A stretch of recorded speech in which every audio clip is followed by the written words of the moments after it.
What's going on, boys? It's your boy DMC Sports back at it again with another video. Lightning dropped this one 3-2.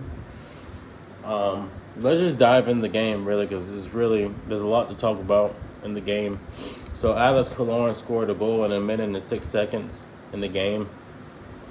Thought that would actually set a tone for us and get us going, which it did a little bit. But after the Schmidt shot went off of SMI stick and it was a goal, I feel like that was like a backbreaker, because it's such a lucky goal. Like, you don't get those goals. Like Vasi should have. I'm not saying Vasi should have had that, but Vasi was probably kicking himself in the butt because he's like, dang, I could have closed my pads in enough time, but he didn't. Nothing really happened at the end of the first quarter, but the second quarter really broke the ice. Ross Colton gets a call for hooking on Mason. So that sets up for a power play for the Winnipeg Jets. Nino Niederreiter gets a wraparound goal on Vasi. So Jets is on a power play. They pass it to Niederreiter. Niederreiter's open right in front of Vasi. Puts it right between his pads. I understand on Vasi's, because it caught him off guard and everything's happening so fast and stuff. Niederreiter should not be open in front of Vasi. That's ridiculous. That's a lack of special teams. So, there was a play in the game where Morgan Barron, I guess that's his name, just charging Vasi. He tries to put on his brakes on the skates, but it's like you still ran into Vasi. Vasi tries to get back, or he tries to, but he couldn't, because he got knocked over by the Winnipeg Jets dude. So how is that not goalie interference if Vasi's trying to get back, but he's getting knocked over? That should get called all day. Goalie interference. That gets called every day. And you guys don't see that the goalie Vasi got ran into. I really think that's ridiculous. So John Cooper challenges it and lost the challenge. Like, even John Cooper said that's ridiculous. So John Cooper loses the challenge. So Winnipeg back on a power play. Ridiculous. And Winnipeg gets in our zone and they try to score, so they kept passing it. Hago got tired, so Hago stripped the puck, pass it to Anthony Cirelli. Anthony Cirelli with a breakaway. Brian O'Connor, or whatever his name is, tried to get Cirelli, but he couldn't catch up to him. So Cirelli scored a top shelf, and I really think that was a wonderful goal by Cirelli. That was his 10th career shorty.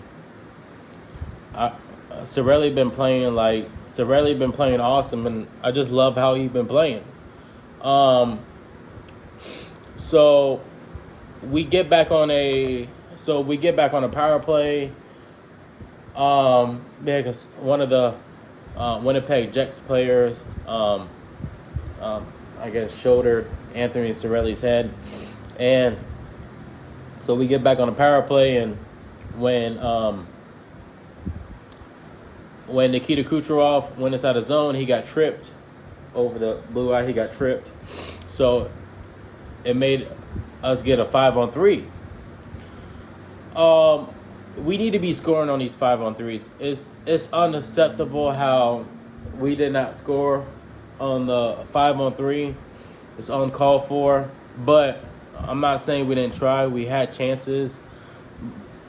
Braden Point, I'm not saying missed a wide open net, because he had to go around this dude and he tried to flick it backwards. And I'm not saying that's easy. Because I'm not saying, oh yeah, anybody could do that. Oh yeah, that's easy. Yeah, of course it's not easy, because it's hard. When that game's moving that fast, and you got to understand, these players are human beings. They make mistakes. But I feel like we have to score on a 5-on-3 man advantage. We have to. Ain't no point blank. We got Steven Stamkos. We got the Kucherovs. We got the Braden Points. We got the Sergachevs. We got the Hedmans. Like, we have to score on a 5-on-3. That's unacceptable. But we had chances, and I'm not going to sit there and bash the boys about it because they're humans. That's it for the second period. The third period comes. The Jets just had everything in their favor. They was dismantling the Lightning. The Jets kept clogging up the neutral zones, and the Lightning couldn't even get set up inside the offensive zone. I mean, they got set up a couple times, but they couldn't get set up. And we had chances when we pulled Vassy, and let's talk about the holding call in 4 more minutes of the game. There was a holding call on Hagel that did not get called, and even the announcer said it. It did not even get called. Hagel was banging on the stick because he was mad. That's another missed holding call. I'm not saying the refs are bad, but that was another missed holding call that could have changed the game, changed the tempo of the game. But it did not get called. So we pulled Vassy in a minute and 50 seconds or 60 seconds, I think. A minute and 50 seconds, I'm sorry. And we had chances. We had chances when we pulled Vassy. The Jets kept icing the puck, and we had a lot of chances.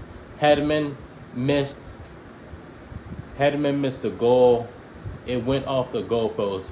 We had five pucks went off the goalpost. Ridiculous. So everything worked in the Winnipeg goalie's, I forgot his name, the Winnipeg goalie's favor. The goalpost was his best friend that yesterday night. It was his best friend, and it sucks that we couldn't take it in overtime, but that was a winnable game. We could have beat them. So that's it for the game, but let me just take a recap through the whole game, and I just feel like let's take us back to the Hurricane game. We got dismantled. Let's take us back to the 5-game losing streak. We was playing horrible. That 5-game losing streak in this game, it's big changes. Like, we are progressing. But why are we progressing? And the playoffs is what? The playoffs is in 2 months or next month or so? But why are we doing this so late? Going into the playoffs, we should be getting ready for the Toronto Maple Leafs. I tell you guys every video, they're a whole different team than last year, and we should be going into this winning some games, feeling good about our power play. Our PK is wonderful. Our PK, I'm not complaining about our PK, but our power play is horrible. So we should be going into the postseason saying, oh yeah, we can rely on Nikita Kucherov and the Braden Points and the Hedmans and the Sergachevs and the Stamkos. We can rely on them. We will win some games. Yeah, it may change in the postseason, but right now it's looking kind of shaky. The power play, it was 0 for 4, 0 for 3, 0 for 4. Horrible. Against the Winnipeg, I'm not saying the Winnipeg Jets is a bad team because they're not. But I'm just saying, go 1-3, 1-2. Go, you know what I'm saying? Just like, we need to have this power play clicking to win games. Our special teams are killing us, even against the Chicago game. The Chicago game could, shouldn't have even been that close. But again, it all comes down to our power play. Our power play has been horrible. And we just need to fix that up. And I feel like if we fix that up, I feel like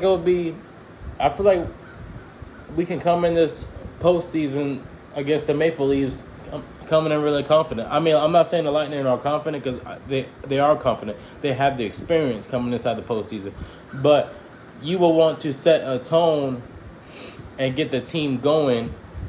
Since the Nikita Kucherovs, the Brady Points, the Stamkos, the Hedmans, you guys are the star of this team. You guys are the stars of this team. Set a tone for your whole team.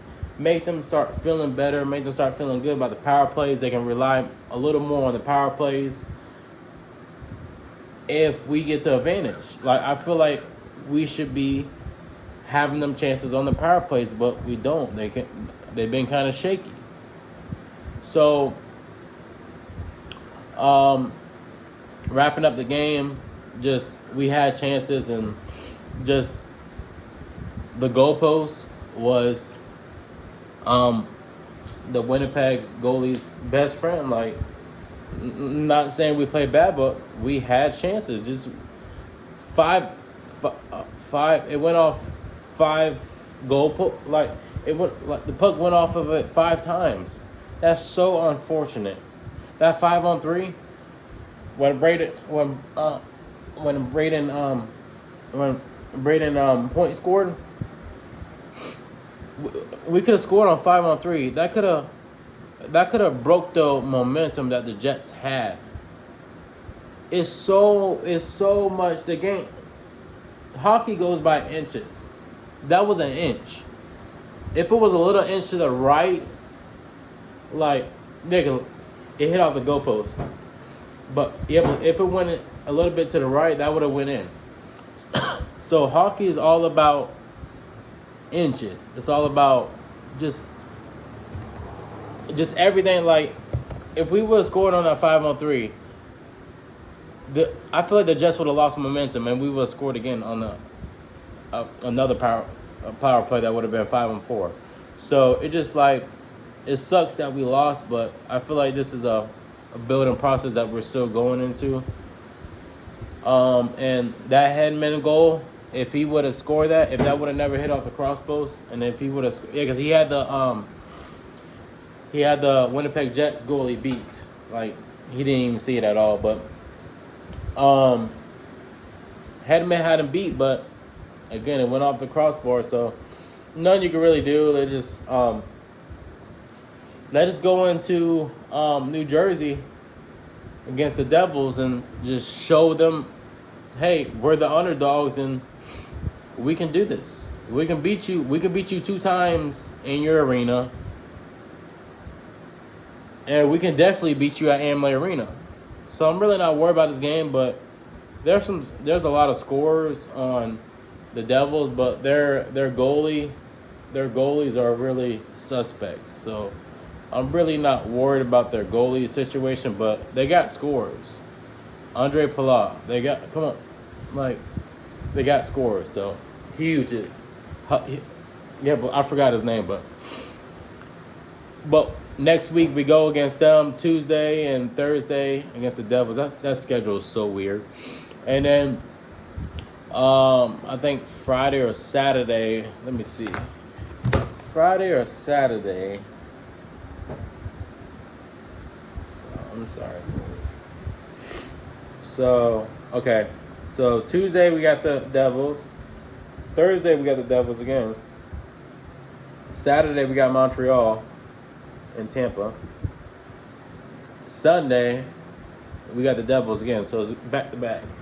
So if we win both of those games in New Jersey, that will be wonderful if we win both of them games, because that will set a tone. Because the Devils will come inside our territory and we can hopefully squeak off a win or beat them. And Montreal, I'm not really worried about them, but they're still not a team you can sleep on. But let's just go in these 4 games next week and set a tone. No, this week I meant, and set a tone, because we need to play good. We need to get ready for, again, Toronto. I'm not trying to sound like a broken record, but we need to get ready for Toronto. So, all right, boys. If you guys like the video, like and subscribe and comment. Let me know how you feel about this game. Like, Let me know if I missed something or if you feel a different way about this game. But thank you guys for watching the video. I'll have a lot more content coming. Tomorrow I have a pregame coming and postgame and the other games. All right, guys, if you guys like the video, like and subscribe, comment, and thank you guys. Always, forever, go Bolts.